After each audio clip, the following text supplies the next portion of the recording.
The Senator from Middlesex, Senator Lewis. Thank you, Madam President. Good morning to you and our colleagues. I am rising today with great excitement and enthusiasm to present to you the Student Opportunity Act. This is legislation that recognizes that access to an excellent public education is a fundamental right in every community and for every child in the Commonwealth of Massachusetts. Our state has a long and proud history when it comes to supporting public education. Back in the 18th century, President John Adams, who before he became president was one of the authors of our state constitution, wrote, quote, "Laws for the liberal education of youth are so extremely wise and useful that to a humane and generous mind, no expense for that purpose would be thought extravagant." Moving forward in time to the 19th century, Horace Mann, who once served as president of this chamber, championed what was at that time a radical idea that all children should have access to a free public education. And his framework for a public school in every town in the Commonwealth became a model for the entire nation to emulate. Horace Mann said that education is, quote, "a great equalizer of the conditions of men," and I will add women, "the balance wheel of the social machinery." In the 20th century, the late 20th century, in 1993, the Massachusetts legislature and Governor Weld passed the Education Reform Act. This was a landmark piece of legislation which set high academic standards for our students in our schools and established what at that time was a first-in-the-nation funding formula designed to ensure that all school districts would have the resources they need to meet the needs of their students, regardless of the wealth or income of that particular community. Although over time, since 1993, the legislature has strengthened and further focused the accountability tools that were put in place as part of the Education Reform Act, the funding side of that important legislation, the commitment that we made to ensure adequate and equitable funding for every school district, we have not kept up with that side of the bargain. With changing economic conditions, changing needs in our schools, different ways of delivering education, and a variety of new pressures, fiscal pressures, our schools and districts have been struggling to keep up, and the Commonwealth has fallen behind on our promise to provide the resources needed for a great education for every child. Among the close to 1 million public school students in Massachusetts, we have substantial disparities between our most successful and our least successful district schools and classrooms, and these disparities in achievement fall especially along racial lines, ethnic lines, and income lines. We have, as we know, significant, persistent, and troubling achievement gaps along these lines. But what we also know is that those achievement gaps are largely driven by opportunity gaps. It is a lack of access to the same opportunities within school, at home, and in the community that is the main driver of those achievement gaps. Many public schools, as we all well know, are struggling today, may not have a librarian, don't have a full-time nurse, may have very limited art and music programs, class sizes that are just too large to serve the needs of every student, inadequate counseling and mental health services, and all too often crumbling classrooms and buildings.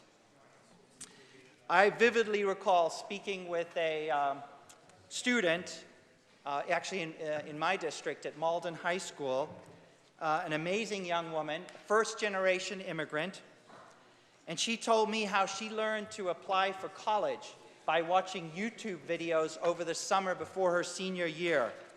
And I asked her, wow, why did you have to do that? And she said, well, she could barely get any time with her guidance counselor. Her guidance counselor was so overburdened, the number of students, that she had to basically chart her path on her own. And I know there are countless stories like this that each one of you can tell that you have seen and heard in your own school districts. We also read story after story in the media describing, classroom teachers and educators who are having to crowdfund to raise money to purchase basic supplies in their classrooms. And of course, we all know from our own communities about the very difficult choices that have to be made every budget year, every fiscal year, in our town meetings and in our city councils to make decisions between school funding and other important local priorities like public safety, senior services, and so on. Just recently, the Boston Globe has published really heart-wrenching stories about the disparities that exist in opportunities for students in schools that are mere miles apart. But just because they're in different districts with very different levels of income and wealth, very different opportunities afforded to those students. Education funding in our state, as we have known for some time, is experiencing a crisis that demands nothing less than a comprehensive reassessment of the funding formula and a recommitment on our part to ensuring high-quality public schools for every student. As we know, we have recognized this challenge for a number of years, and back in 2014, the legislature created the Foundation Budget Review Commission. That commission was bipartisan. It included stakeholders representing all areas of knowledge and expertise and perspective in our public education system. They did great work traveling around the state, holding public hearings, taking testimony, and they produced a set of recommendations that really have since then served as the blueprint for what we need to do to fix our school funding formula. And in particular, they identified 4 main areas of cost pressures where we have fallen behind and where the school funding formula needs to be updated. First, employee and retiree health care costs, special education costs, and the supports that we need to be providing for our English learners, students who do not speak English as their first language, as well as for our low-income students. The charge of the FBRC was clear that these changes are absolutely essential to ensure adequate and equitable funding for all public schools to ensure a high-quality education for every child. I want to take a moment to acknowledge and recognize our colleague, the senator from Boston, Senator Chang Diaz. Firstly, for her leadership of the Foundation Budget Review Commission, which she co-chaired along with Representative Alice Peisch. The fantastic work they did in leading that commission and achieving consensus on what we need to do to fix our funding formula.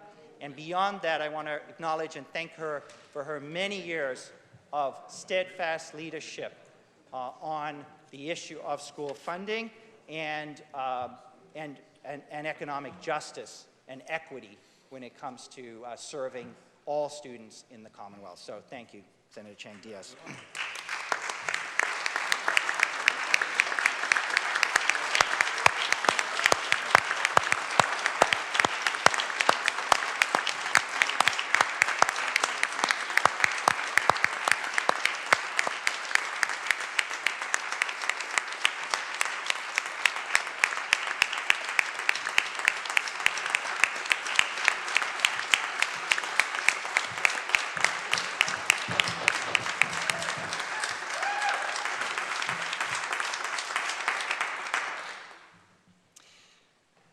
have begun, as you know, implementing the recommendations of the Foundation Budget Review Commission, starting with the fiscal year 18 budget. We've begun to phase in those recommendations.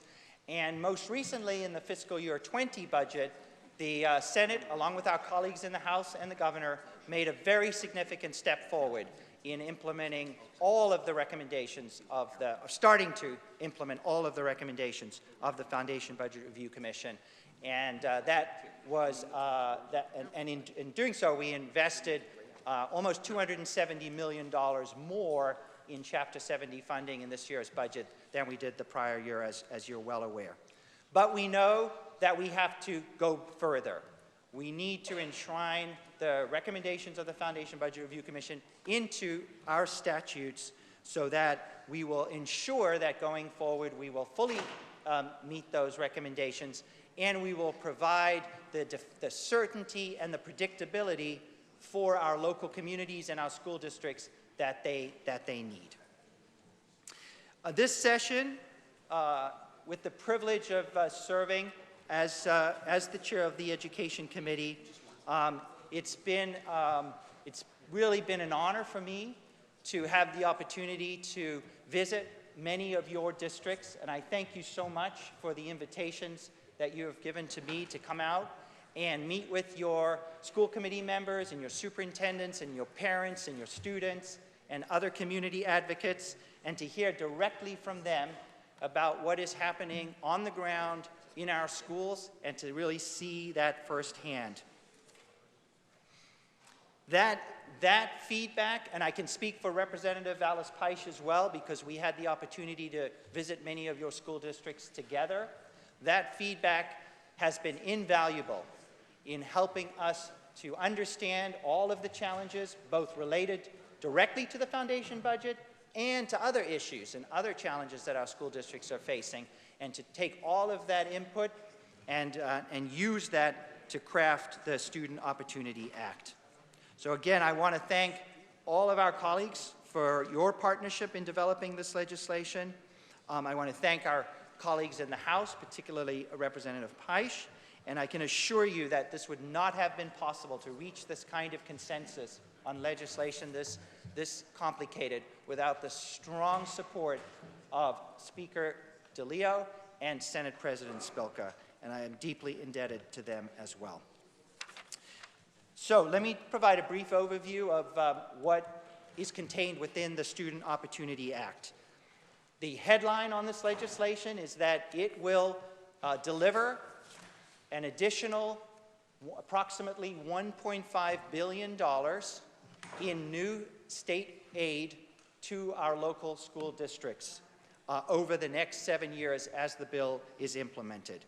And that is, to be clear, that is new funding over and above what we would be providing over those years just as a result of inflation and just increases that are already built into the school funding formula. So that is truly new money for our school districts. This additional funding that's in the bill, both in Chapter 70 and in other programs, will help every single school district in Massachusetts, in every one of our districts. Every district will see greater assistance as a result of the Student Opportunity Act than they would otherwise. It will, at the same time, direct very significant new resources to our communities where we have many students who are living in poverty, many students who are immigrants, and English learners. This is going to be a game changer for our gateway cities and for our other communities that are struggling with a lot of challenges related to students, in poverty and English learners and all the challenges that come with that. The legislation has 4 main areas to it, if you will. The first is that it does fully implement all the recommendations of the Foundation Budget Review Commission. It addresses the need to update health insurance costs for employees and retirees by pegging those to the Group Insurance Commission, which is the state's health insurance program and widely regarded as a yardstick for measuring healthcare costs and for tracking the inflation or the increases in healthcare costs over time. Second, this legislation implements the recommendation of the FBRC to adjust in both the number of the assumed enrollment of special education students and the cost to educate those students. So to more accurately reflect the resources that are required to provide a great education to all students, including those who have special needs. Third, we significantly increased the rates in the foundation budget for English learners, again, as recommended by the FBRC, but we actually go a step further here. We recognize that for older students, it is even more challenging to educate them. We, in fact, have students coming to some of our high schools from countries where, obviously, English is not their native language, but they are, in many cases, not receiving an adequate education even in their native language. So they are arriving here, having to learn English, having to catch up on math and science and other areas. That is very, very challenging for our school districts to meet those needs. So what we do is we increase funding for English learners across the board, but we do it at an even higher rate for middle school students and an even higher rate than that for high school students. Then, probably really the core of this legislation is what we do to address the needs of our low-income students, particularly in districts with concentrated poverty. And there's two main things we do here. First, we adjust the eligibility for the definition of low-income students. So this has been a challenging area for a number of districts for the last number of years as districts have moved away from collecting free and reduced price lunch meal forms. And it has been a struggle for the Department of Education, and we have struggled with this ourselves as to how to accurately count all low-income students. In this legislation, we put in place and make it clear that the threshold will be 185% of the federal poverty level will be the standard for counting all low-income students, which is equivalent to what it used to be when we were accurately counting all free and reduced price meal students. And we have mechanisms in the bill to ensure that we will go forward and have a way to make sure that in every single school district we can consistently and accurately count all the students who would qualify under that definition so that we can therefore reflect accurately in the formula what the funding levels should be. All right? Then the next thing that we do is we significantly increase the additional funding, which is known as low-income increment, that is provided for each low-income student. And we do it in a highly progressive way. We provide additional funding for low-income students in whatever district they are in. But for the districts where we have more concentrated poverty, we provide an even greater additional funding increment, all the way up to an increment which is essentially double the base foundation amount, 100% of the base foundation amount.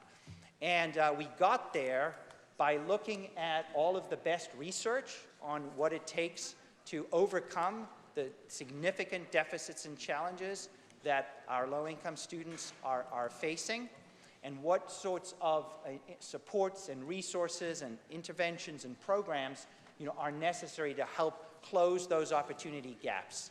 Things like having smaller class sizes, more intensive academic supports, more counseling and mental health and social emotional supports, and caseworkers, more time on learning, so extended learning time, greater access for young children to early education programs, so you can get a great start as a 2-year-old, as a 3-year-old, and a whole variety of other strategies that many of our school districts are using already and are best practices we see around the country. So we've looked at that. We've said, what do we need to do to make sure that we can use these strategies, these programs that have been shown effective in all of our school districts, again, that are struggling with the challenges of high poverty and large numbers of English learners.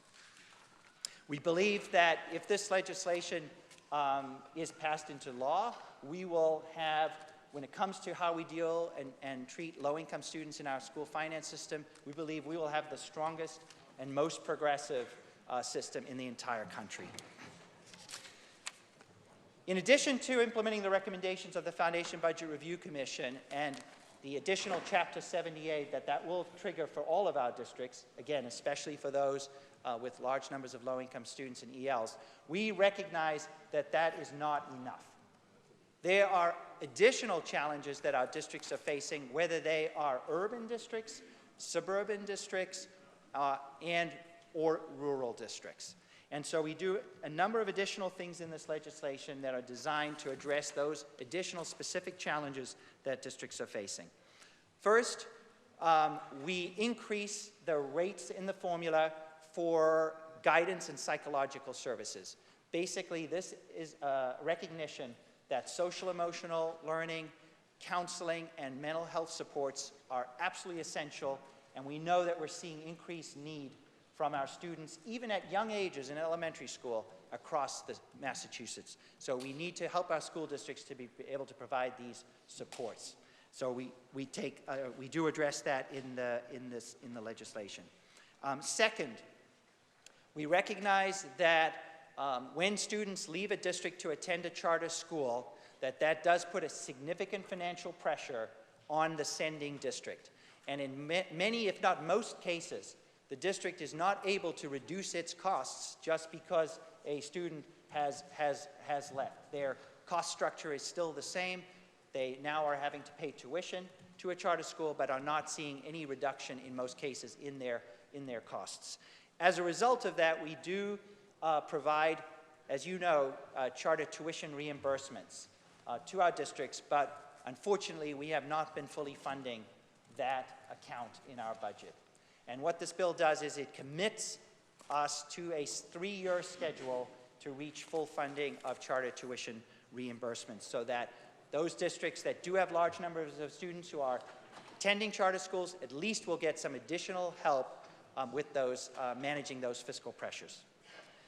Third, we know that special education costs, as I mentioned previously, are a very significant challenge for districts. This was acknowledged by the Foundation Budget Review Commission, and we are doing things, as I already discussed, in the foundation budget to address these challenges.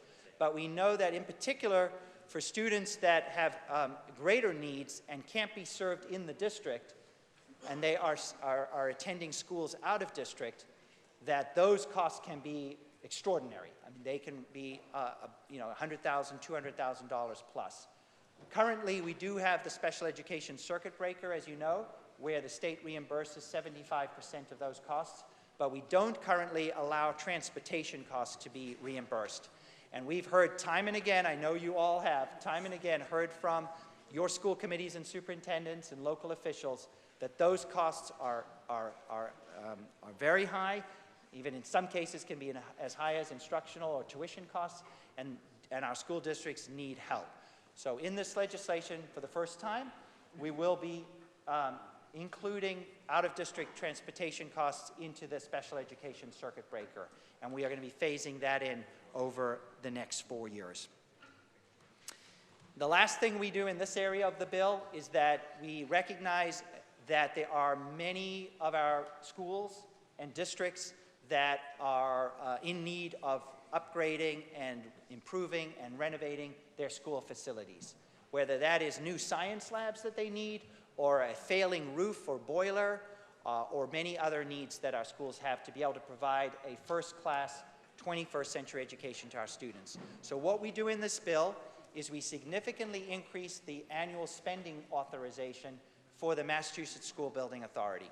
We will be taking that up from the current level of $600 million a year to $750 million a year. We think, and we know, that will enable the MSBA to accept more schools and districts into their funding pipeline sooner than would otherwise be the case. So that's kind of the second area of the bill.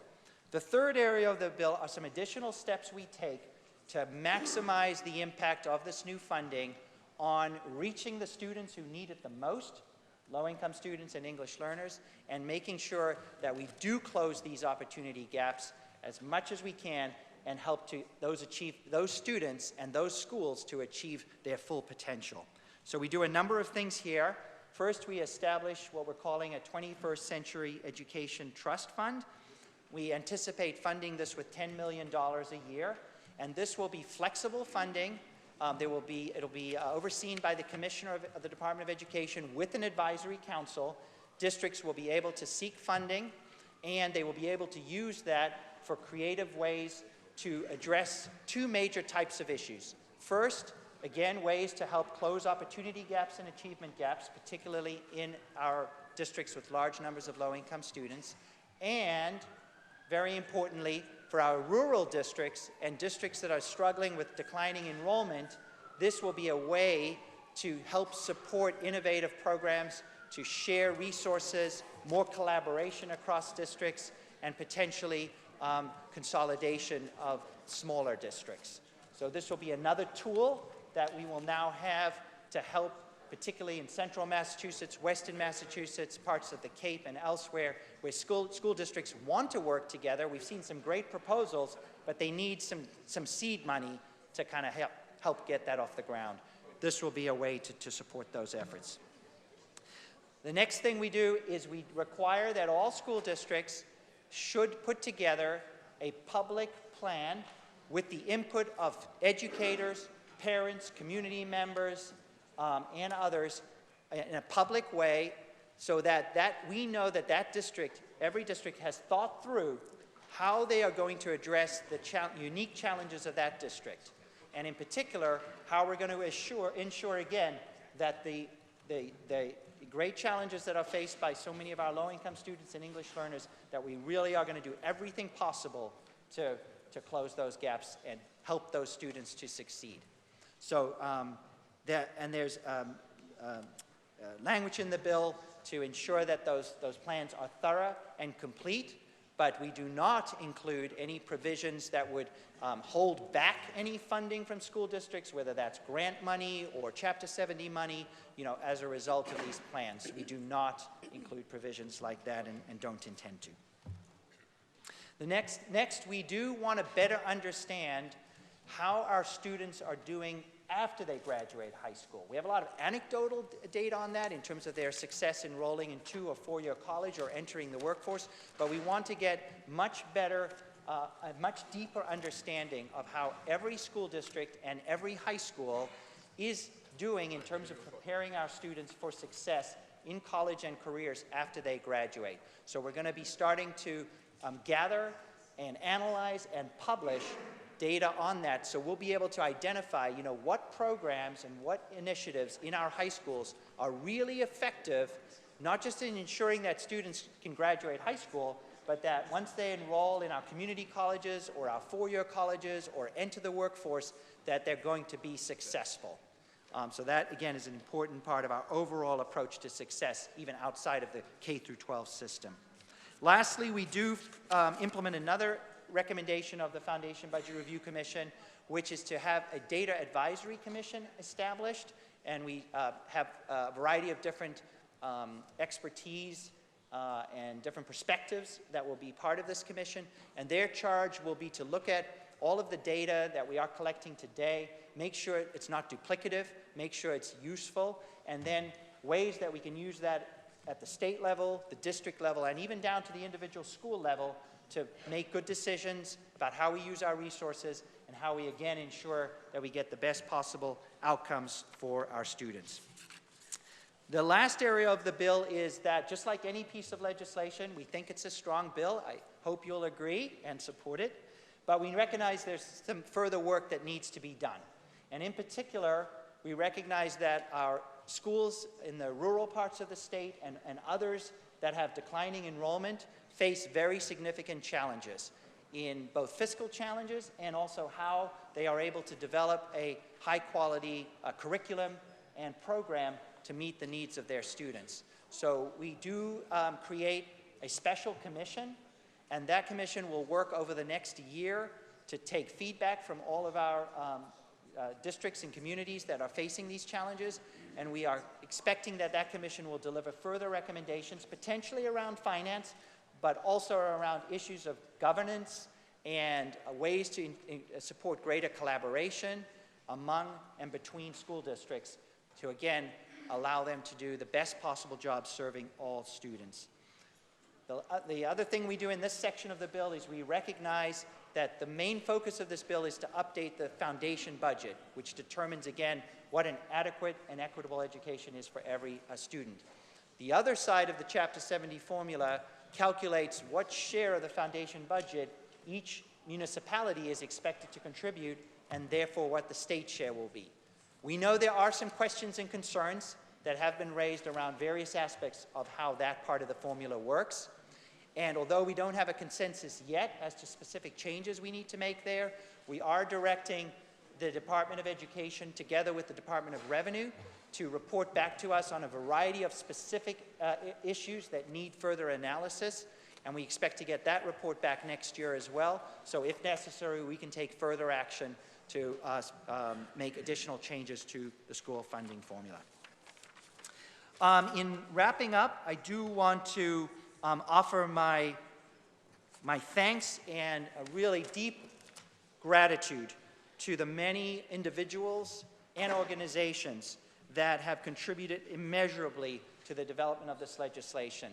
And not just who have worked hard in the last however many months, it's been 9 months as we've worked to put this bill together, but really for years to advocate for and make the case for why we need to fix our school funding formula and do better by our public schools and our students. I want to thank and recognize a variety of organizations, including the Fund Our Future Coalition, the Massachusetts Association of School Superintendents, the Massachusetts Association of School Committees, the Mass Teachers Association, the AFT of Massachusetts, the Boston Teachers Union, Massachusetts Parents United, the Massachusetts Business Alliance for Education, the Massachusetts Education Equity Partnership, the Massachusetts Education Justice Alliance, and I know I have missed several organizations and I apologize, but everybody who has organized and marched and advocated on behalf of this critical issue, thank you. I also want to thank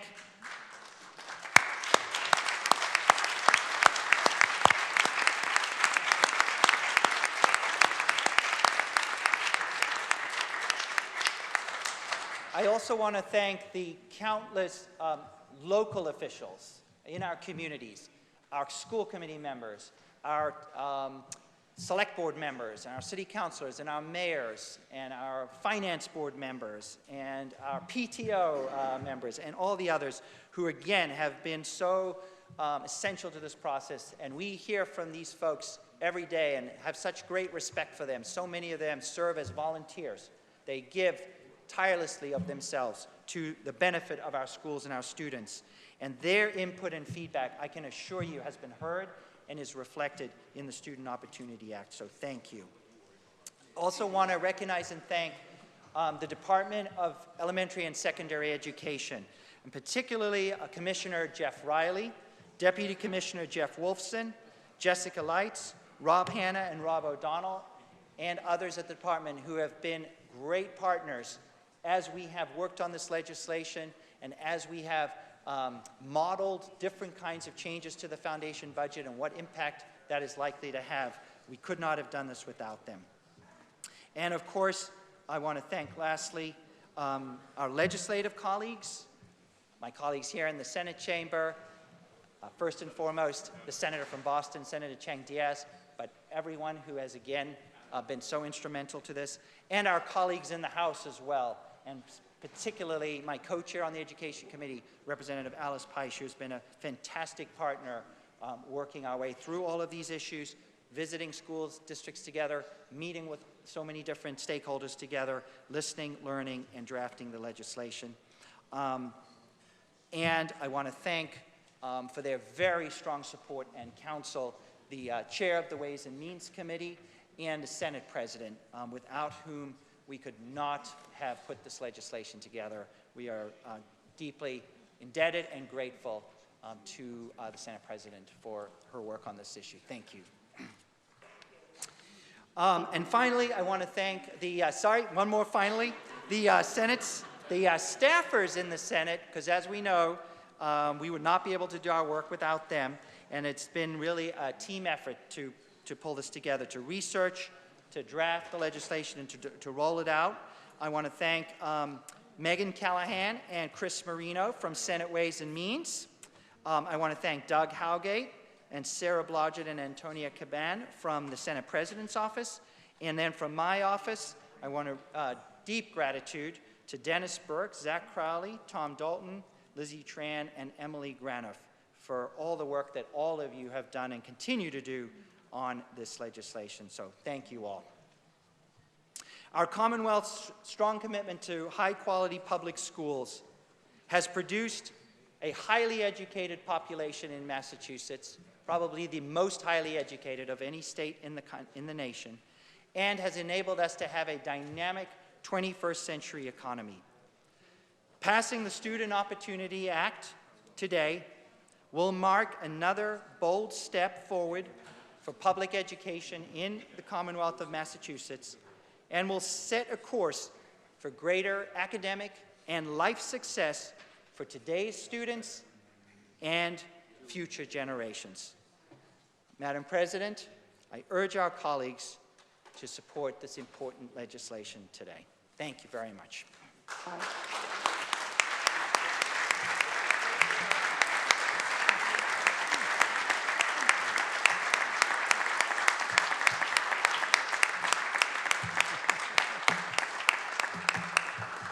And thank you, Senator Lewis, for all your hard work.